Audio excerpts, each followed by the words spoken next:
Hi, what's up, mate? How's everything? I hope that you have a great day and welcome back to the channel. So, have you ever wondered why we human beings we prefer to actually be with one person and build our future with that person? And we actually call this phrase monogamy. While we're different from other creatures and animals that they don't really care and they just create, let's say, another kind of creature and they move on like that. Also, there are some exceptions. In the kingdom of animal, wolves are one of the only animals that stay monogamous and stay with one partner. And they will not like get married after the partner has died for a few months. They would stay single and mourn. And that is like really a beautiful thing because wolves, unlike what we think of them as wild animals, they're very emotional, and the formation of the pack is also very interesting. The alpha takes care of everyone, and the alpha is not usually the biggest or the, let's say, scariest one. The alpha is the smartest one that actually takes care of everybody. And it's like a really interesting thing. When we look at the animal kingdom, we can learn a lot. But back to the topic, we human beings, what is the difference between us these days that would separate us? We think that, okay, why would we be with someone to actually, build the future together? To answer this, actually, we need to go back to the evolution, way back actually, to the way we were created and the way that we are bonding. By the way, let me know what you guys think of my outfit, and if you like this video, feel free to subscribe to the channel and share the video with your friends. And yeah, so as we move on, mate, to answer the question, we need to go down to the roots of human evolution, or some people call it coevolution. Over 3.5 billion years of the evolution that we have, life began in the oceans as tiny, single kind of organisms. And it floated, it was divided, and it slowly evolved. Over millions of years, these became more complex, forming multicellular kind of beings, and then more and more and more complex until formation of other kind of animals. So then came one of the greatest events in the Earth history, the Cambrian explosion, and it was actually about 540 million years ago that suddenly life burst into endless kind of variety. The first animals with backbones appeared. So you might be like, okay, Momo, so what does any of this relate to the topic? Well, you have to just look at the things based on the way the nature works and based on our kind of perception and science behind it. So we have to get to the bigger kind of umbrella to have a better kind of perspective on the actual fact, because everything that happens is repeating on the same pattern. It's not like something happening only once. Also, people are like that. If someone acts a different way than usual to you and they say, sorry, it was one time only. That's not one time only. Everything repeats. People do the same pattern. The nature does the same pattern. Mother Nature, everything is just the same kind of circular kind of thing that keeps on happening. And we have actually uh, witnessed these ones ourselves, like you can relate, of course. So these small beginnings were the first steps toward everything that could one day become us human beings. After the great extinction of, let's say, the dinosaurs, mammals actually rose to take care of the place. And the mammals were like very interesting creatures. They didn't just survive, they cared for each other. They nursed their young, protected them, built connections that went beyond simple instinct.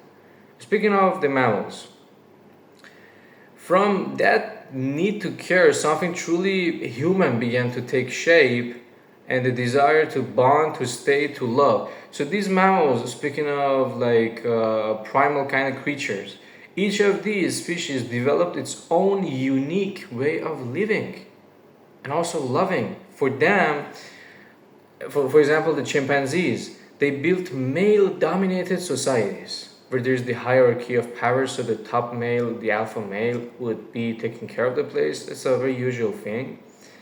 And the strongest males competed for females, and the social order was constantly shifting because they had to get the survival of the fittest, because the gene that is the best, that is more dominant and can actually survive, would be able to outlive the other one. So the person who has the better gene and would show it can pass the genes to the next generation, and that was the survival of the fittest that kept happening.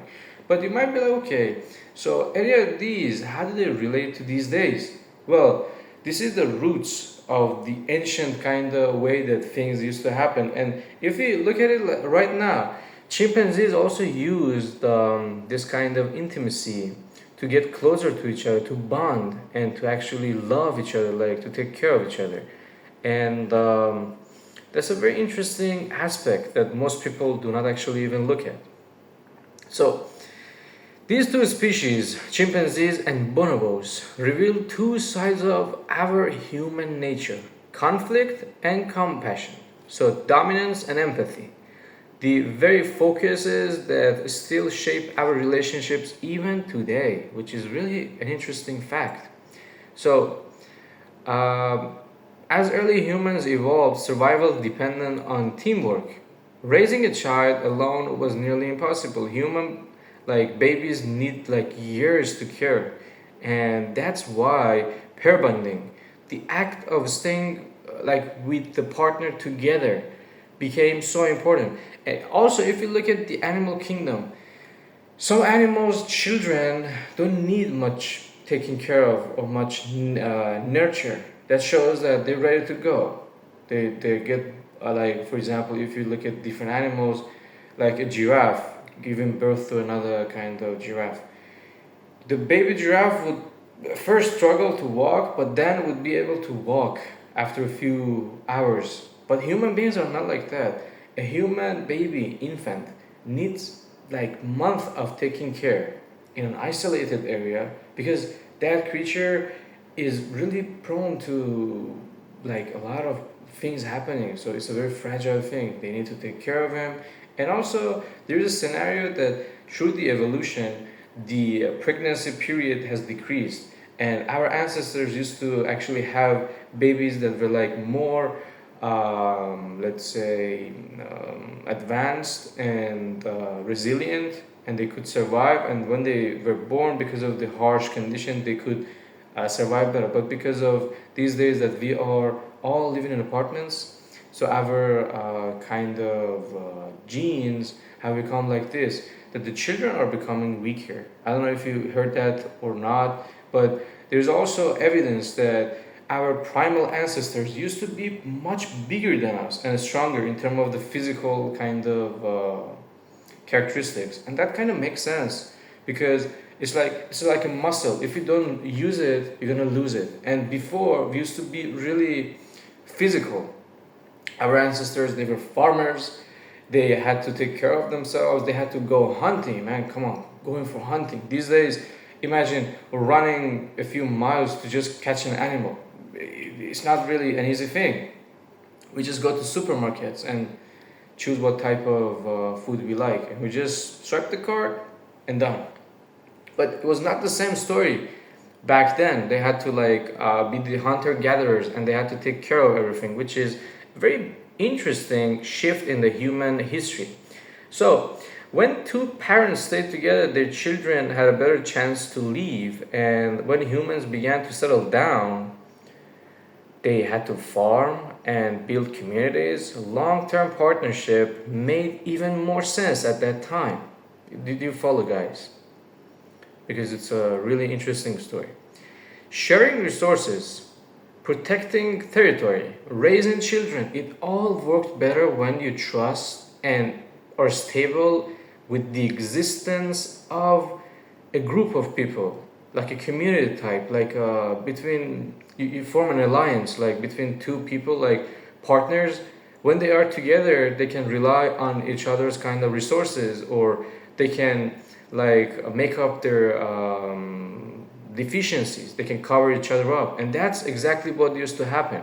So the bond that started as a way to survive became a feeling that defines who we are. Humans began to miss each other, to feel loyalty, to experience heartbreak and devotion. And that's when monogamy stopped being just in biology and became part of our psychology. Of course, early humans didn't all live monogamously, and they were like other kind of people that some tribes practice polygamy. Polygamy means like people having multiple kind of partners, but it's a guy with multiple female, or it's a female with multiple male, which used to happen. It also happens in animal kingdom because it's quite a common thing. Most animals live the life based on the instinct, but our kind of free will kind of separates us from the animals, and that's the beauty part that we need to really highlight. So it also gave a rise to something we all still crave: emotional connection, the kind of love that inspired art, poetry, music, and every story we tell about the heart.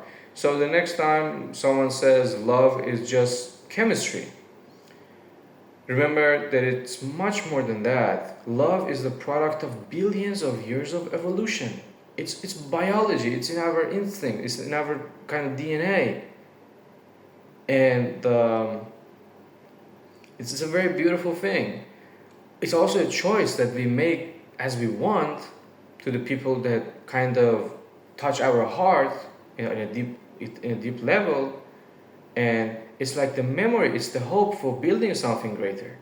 It's the reason that we care for each other so much, build homes together, and dream of these things forever. From the first spark of life to the factual fact that we are living today, it's always been like that. And it's a very beautiful thing, because when you are with someone, with your partner, and you're together, you your feelings kind of change, your behavior will change, you will not be the same person as you were before, because love changes you. You would talk differently, you would act differently. When you're in love, everything kind of changes. You're all of a sudden kinder, you're all of a sudden full of energy, you talk differently. I mean, I can relate because one of the close friends of mine actually used to be like that. He changed. All of a sudden, he was really nicer, and I was like, "What has happened?" And he told me and everything. I was like, "Wow, man, congratulations! It's a great thing. You're going to build a family together. You have found the one, and the person that you actually are going to choose as a partner will be able to really ignite everything, whether in a positive way, she can help you, like you can build something bigger together, or in a negative way, like it's a toxic person that is going to drain your energy. So I would say that's the most important thing in the life. If you choose a partner, you should choose it in a very wise way, and try to not rush it, try to see what life gives you, and trust the process, and I hope for the best, because sometimes God works in miraculous ways, and you might have something, you might be like, why, what's this, what's that, but trust the process and just go on. If it's supposed to happen for you, it will happen.